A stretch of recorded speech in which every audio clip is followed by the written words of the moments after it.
continue à nous instruire au travers ta parole en ce qui concerne la puissance et les mystères cachés dans le nom de Jésus. Nous avons ainsi prié dans ce même nom du Seigneur Jésus-Christ. Nous disons tous Amen.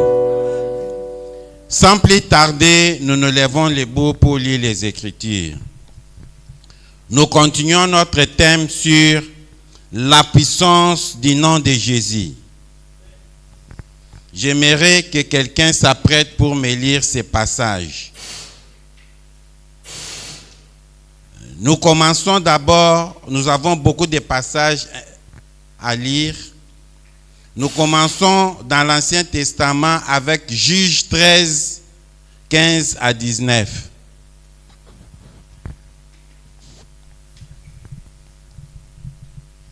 Juges chapitre 13, versets 15 à 19. Je lis au nom de Jésus. Amen. Manoach dit à l'ange de l'Éternel, « Permets-nous de te retenir et de t'apprêter un chevreau. » L'ange de l'Éternel répondit à Manoach, « Quand tu me retiendrais, je ne mangerai pas de ton mets, mais si tu veux faire un holocauste, tu l'offriras à l'Éternel. » Manoach ne savait point que ce fut un ange de l'Éternel. Et Manoach dit à l'ange de l'Éternel, « Quel est ton nom, afin que nous te rendions gloire quand ta parole s'accomplira? » L'ange de l'Éternel lui répondit, « Pourquoi demandes-tu mon nom? Il est merveilleux. » Manoach prit le chevreau et l'offrande et fit un sacrifice à l'Éternel sur le rocher. Il s'opéra un prodige pendant que Manoach et sa femme regardaient la parole du Seigneur. Amen. Nous pouvons nous mettre. Nous sommes d'abord dans l'Ancien Testament. Dans l'Ancienne Alliance, le nom de Jésus existait sous forme symbolique. C'est pourquoi j'ai préféré dans l'Ancien Testament prendre d'abord l'histoire de Samson. Samson qui est aussi l'image de notre Seigneur Jésus-Christ, envoyé avec une force physique pour sauver son peuple. Mais sa mère était stérile. La Bible déclare, l'ange de l'Éternel, c'est-à-dire Dieu lui-même en forme d'un ange, il est venu annoncer à la femme de Manoach que ta femme aura un enfant. Et c'est cet enfant qui va délivrer le peuple d'Israël. La femme est allée dire à Manoach, et Manoach a réclamé la seconde visitation du Seigneur. Quand le Seigneur a visité et il a promis à Manoach que son enfant, sa femme aura un enfant, Manoach a demandé au Seigneur de lui donner une offrande. Et quand il a donné son offrande, il a aussi demandé à l'ange de l'Éternel, quel est ton nom? Quand ta parole s'accomplira, nous puissions connaître celui qui a accompli les prodiges. Et l'ange de l'Éternel lui dit, pourquoi me demandes-tu mon nom? Alléluia. Pourquoi me demandes-tu mon nom? Il dit, il est merveilleux. Il est merveilleux. Le nom de Dieu, c'est un nom qui produit des miracles. Le nom de Dieu, c'est le nom qui produit les merveilles. Toutes sortes de bénédictions sont cachées dans le nom de Jésus. C'est pourquoi l'ange de l'Éternel lui dit, pourquoi me demande le nom? Mon nom, il est merveilleux. Le nom de Jésus, c'est un nom qui produit des miracles. Le nom de Jésus, c'est le nom qui guérit. Le nom de Jésus, c'est le nom qui bénit. Toutes sortes de merveilles sont incluses dans le nom de Jésus. mais il n'était pas encore venu dans la chair. Voilà pourquoi il a refusé de dire le nom, mais il a donné la signification de son nom. C'est un nom qui bénit, c'est un nom qui guérit, c'est un nom qui change la stérilité en fertilité. C'est un nom qui change la pauvreté en richesse. Alléluia.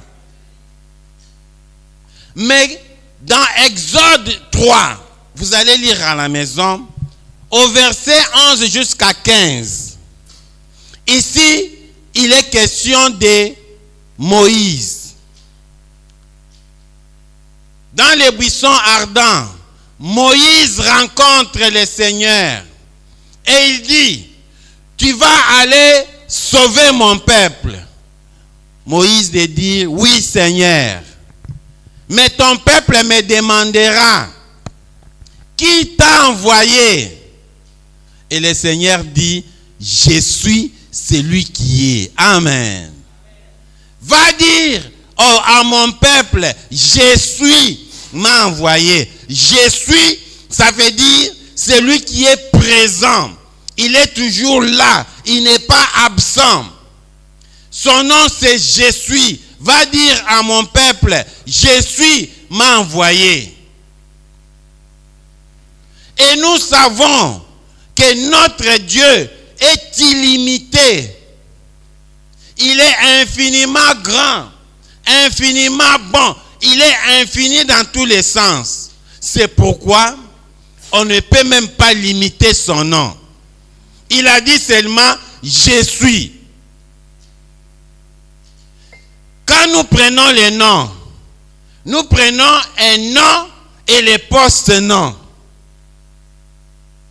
Et ce que le nom de Dieu fait, il a d'abord commencé par dire « Je suis ». Mais si vous voulez ajouter les post-noms, ça va aller jusqu'à l'infini. Parce que quand il dit « Je suis », dans le Nouveau Testament, il est en train de définir son nom. Il dit « Je suis le bon berger. Je suis l'alpha et l'oméga. Je suis la résurrection. Je suis le pain de vie. Je suis la porte. Je suis la lumière du monde. » Donc, il est tout en tout. C'est comme dans un téléphone, il y a calculatrice dans le téléphone. Il y a le calendrier dans le téléphone. Il y a les GPS dans le téléphone. Il y a la Bible dans le téléphone. C'est comme ça avec le nom de Jésus. Dans le nom de Jésus, il y a tout, il y a tout, il y a tout. C'est un nom qui est infiniment grand, infiniment puissant. Et quand Jésus-Christ est venu dans la chair, il a accompli tous les attributs du nom de Jésus. Il était une fois avec les pharisiens. On a dit, mais pourquoi tu nous dis ceci? Jésus a dit, vous êtes aveugles. Et pourquoi tu nous dis ceci? Alors les pharisiens commençaient à parler d'Abraham. Et Jésus dit, avant qu'Abraham ne soit, moi, je suis. Amen. Je suis, c'est-à-dire celui qui est toujours présent. Le nom de l'Éternel est égal sa présence. Le nom de l'Éternel n'est pas différent de sa présence. C'est pourquoi, quand il a donné les 10 commandements à Moïse, vous irez lire ça dans Exode 27. Il a dit, vous ne citerez pas le nom de l'Éternel en vain. Je ne prendrai pas innocent celui qui va citer le nom de l'Éternel en vain. C'est-à-dire, il faut donner du respect au nom du Seigneur. Et comme je venais de le dire, le nom de Jésus n'est pas différent de sa présence. C'est pourquoi la Bible dit dans 2 Timothée 2, 19 que celui qui cite le nom du Seigneur, qu'il s'éloigne de l'iniquité. Si vous voulez citer le nom du Seigneur, il faut quitter la vie du péché. Il faut se séparer de la vie du péché. C'est ce que la Bible dit. Que celui qui cite le nom du Seigneur, qu'il s'éloigne de l'iniquité. Quand nous lisons dans les Actes des Apôtres, je pense les fils de Séva, quelque part au chapitre 17. Ces enfants de Séva avaient vu Paul en train de prêcher, de guérir au nom de Jésus. Alors, ils commençaient à s'amuser.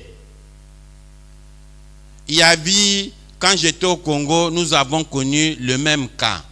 Vous savez, quand Jésus, il a guéri les fous, il a demandé aux fous, qui êtes-vous? Et le fou a répondu, il a dit, nous sommes une légion.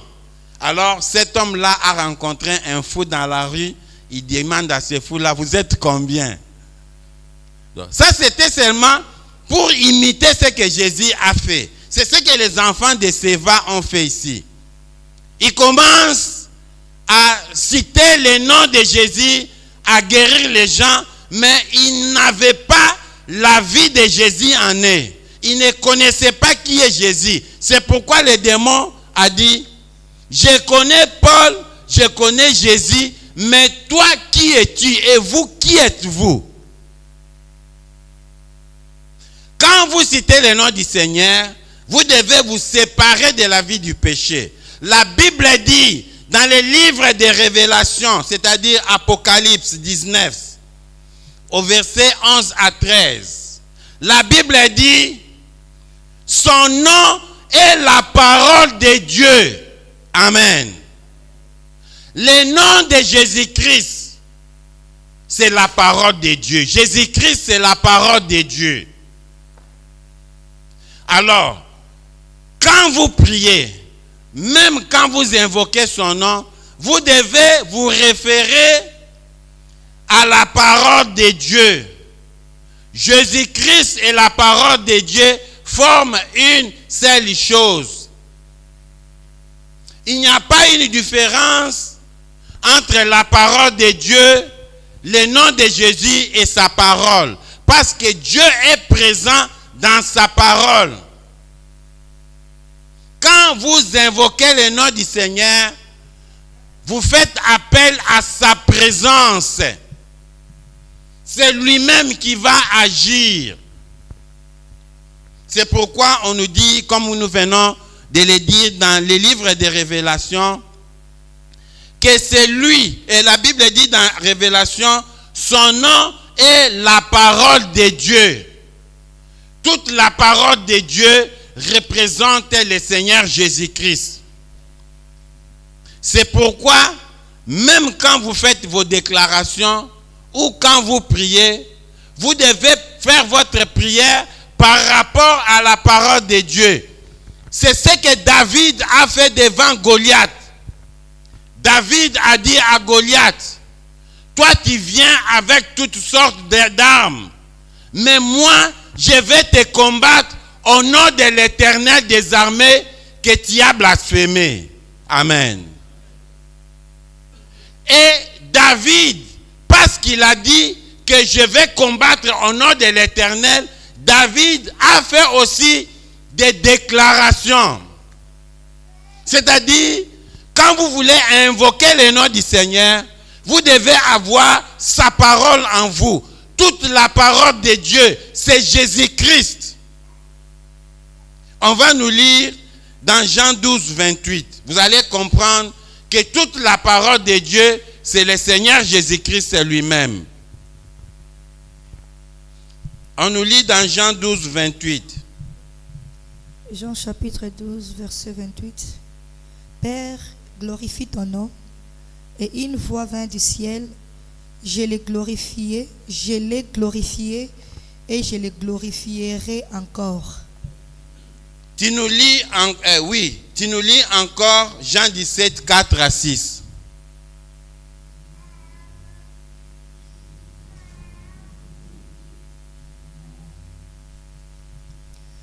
Jean 17, 4 à 6. J'étais glorifié sur la terre, j'ai achevé l'œuvre que tu m'as donné à faire, et maintenant toi, Père, glorifie-moi auprès de toi-même, de la gloire que j'avais auprès de toi avant que le monde fût. Je fais connaître ton nom aux hommes que tu m'as donné du milieu du monde. Ils étaient en toi et tu me les as donnés et ils ont gardé ta parole. Ils ont gardé ta parole. Amen. Il dit dans Jean 12, il dit, Père, glorifie ton nom. Et une voix s'est fait entendre, il dit, je t'ai glorifié et je te glorifierai toujours. Ça veut dire que le nom de Jésus ne peut pas expirer. Amen. Le nom de Jésus ne peut pas expirer. Comme nous avons dans l'histoire, nous connaissons les gens qui ont fait de grandes choses. Comme les Hitler Adolphe. Il a conquéri le monde entier, mais Hitler est passé. Nous avons des gens comme de Napoléon Bonaparte. Il a conquis l'Europe, il est passé. Nous avons des gens comme de Alexandre le Grand. Il a conquis le monde, il est passé, il est mort. Nous avons des gens comme de Bouddha. Il a fait tout ce qu'il pouvait faire, il est passé. Mais le nom de Jésus reste le même hier, aujourd'hui et éternellement. Dieu a toujours glorifié le nom de Jésus. Et il dit, je le glorifierai toujours. C'est-à-dire, Olingate, le nom de Jésus est au-dessus de toutes choses. Le nom de Jésus restera au-dessus de toute maladie. Le nom de Jésus restera au-dessus de toute puissance, au-dessus de toute principauté, au-dessus de toute domination. Nous mettons au-dessus de toutes choses le nom de Jésus. Si on dit que le cancer est incurable, au nom de Jésus, le cancer doit être guéri. Qu'est-ce que je voulais vous dire ce soir? Je voulais vous dire que le nom de Jésus est le nom qui fait ce qui est impossible. L'impossible n'est pas dans le dictionnaire du nom de Jésus. Alléluia. C'est ce que le Seigneur est en train de dire. Je l'ai glorifié et je le glorifierai toujours. Il faut être avec assurance, être avec joie quand vous invoquez le nom de Jésus. C'est un nom qui apporte la délivrance. C'est un nom qui apporte la victoire. C'est un nom qui contient toutes sortes de bénédictions. La Bible dit, au ciel, sur la terre et sous la terre, toute langue doit confesser que Jésus est Seigneur, à la gloire de Dieu. Pourquoi j'ai dit à la gloire de Dieu? Parce que au ciel, qui règne au ciel? C'est Dieu qui règne au ciel.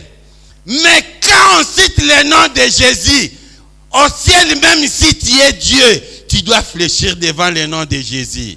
Est-ce que quelqu'un m'a compris? Je voulais tout simplement dire que c'est Jésus qui est Dieu. Alléluia. Au ciel, tout genou, toute langue doit confesser que Jésus est Seigneur. C'est-à-dire, même au ciel, quand on cite le nom de Jésus, je ne sais pas qui est Dieu là-bas, mais devant le nom de Jésus, il doit fléchir. C'est-à-dire, c'est Jésus qui est Dieu. Sur la terre, c'est-à-dire que dans le monde où nous sommes, dans le monde où nous vivons, quel nom que tu peux citer? Le cancer, le stress, les blocages, la pauvreté, tous les noms que tu dois citer doivent fléchir devant le nom de Jésus.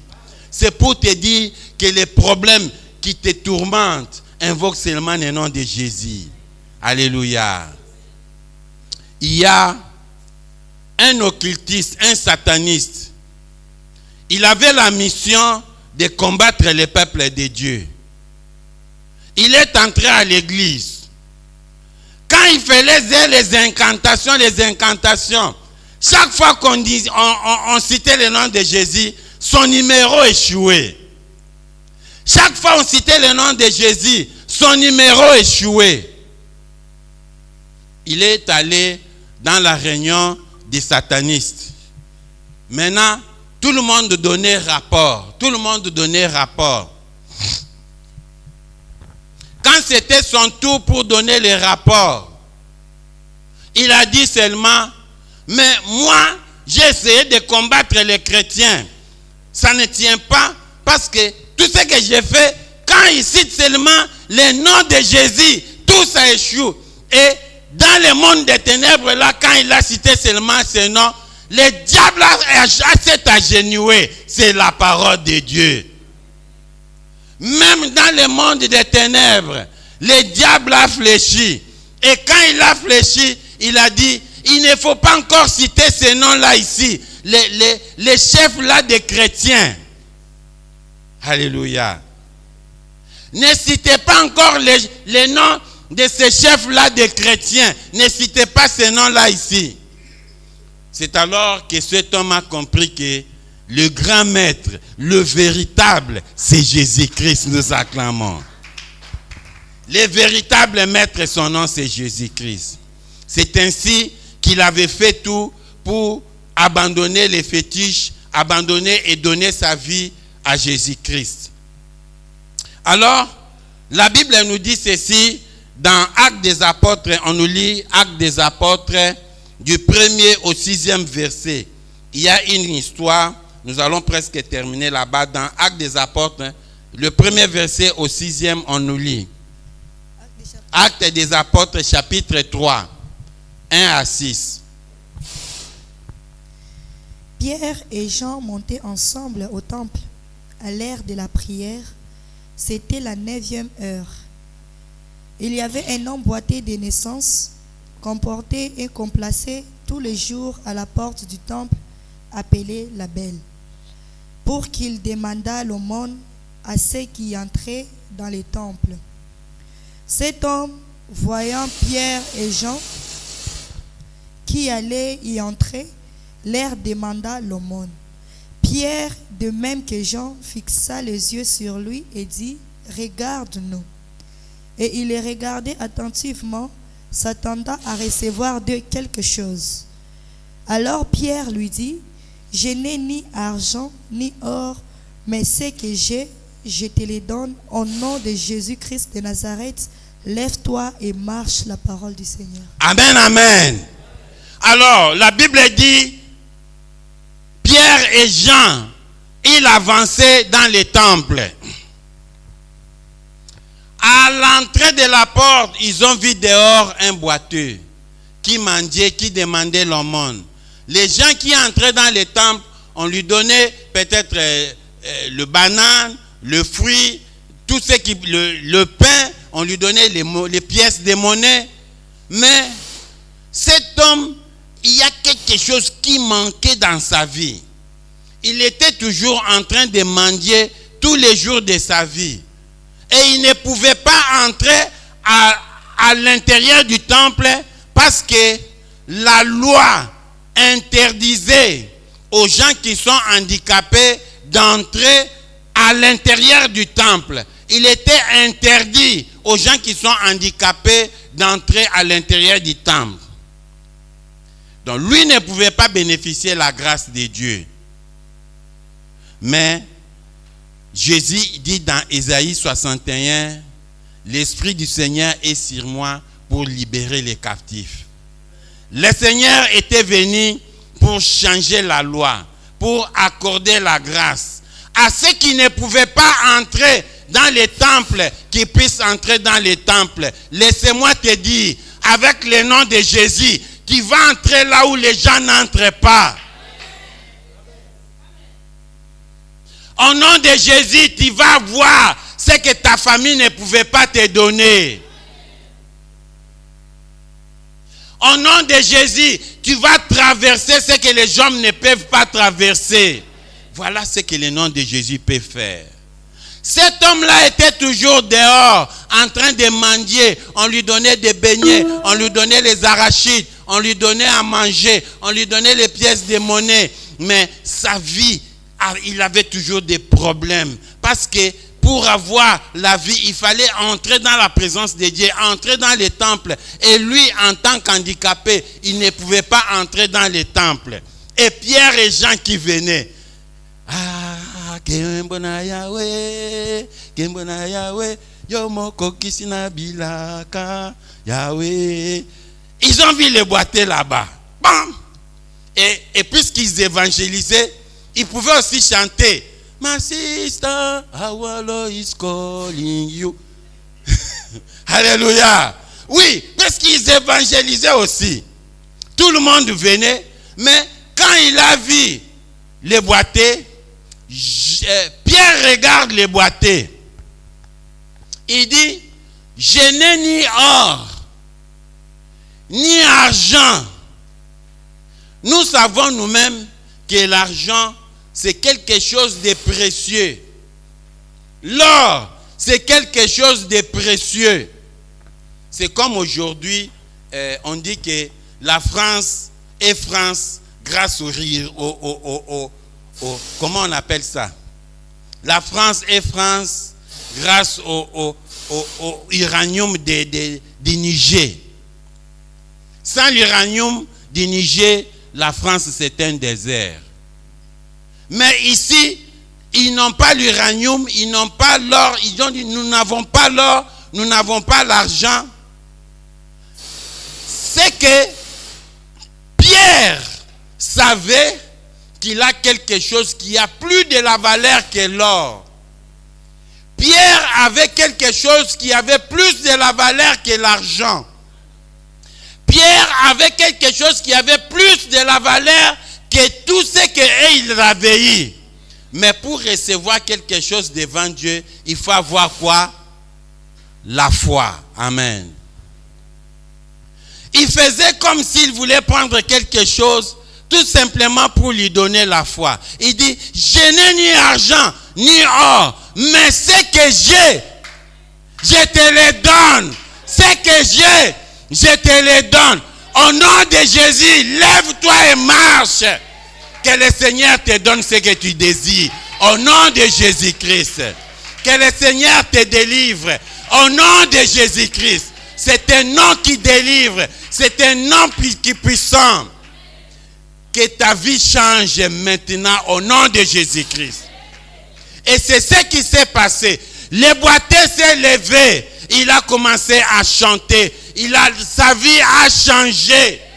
Et il est entré là où il ne pouvait pas entrer. Que le nom de Jésus permette d'entrer là où tu ne pouvais pas entrer. Que le nom de Jésus te donne ce que le monde ne pouvait pas te donner.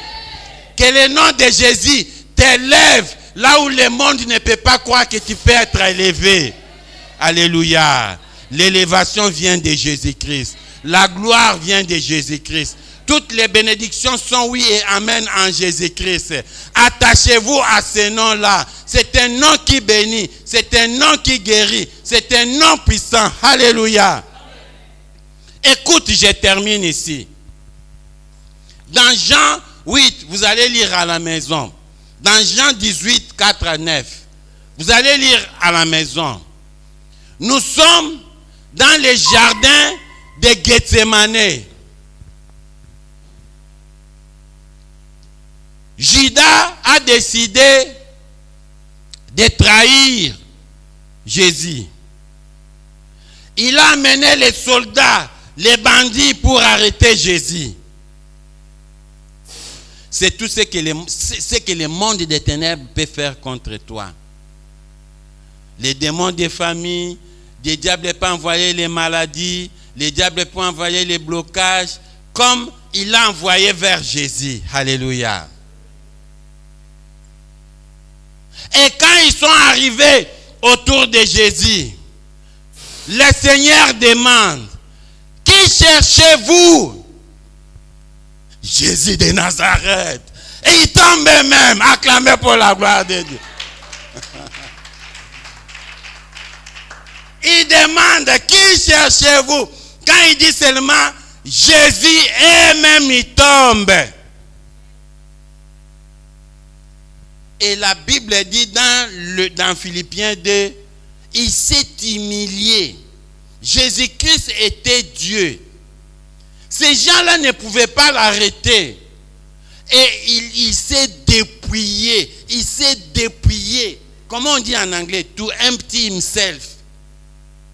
Il est devenu vide. Parce que Jésus, la Bible dit, il était Jésus-Christ. Jésus-Christ, c'est-à-dire Jésus, c'est-à-dire en tant que sacrifice. Il était à 100% homme. Christ, c'est le Messie. C'est le oint de Dieu, l'Esprit de Dieu. Et la Bible dit, toute la plénitude de la divinité était en lui. C'est-à-dire que Jésus était 100% homme.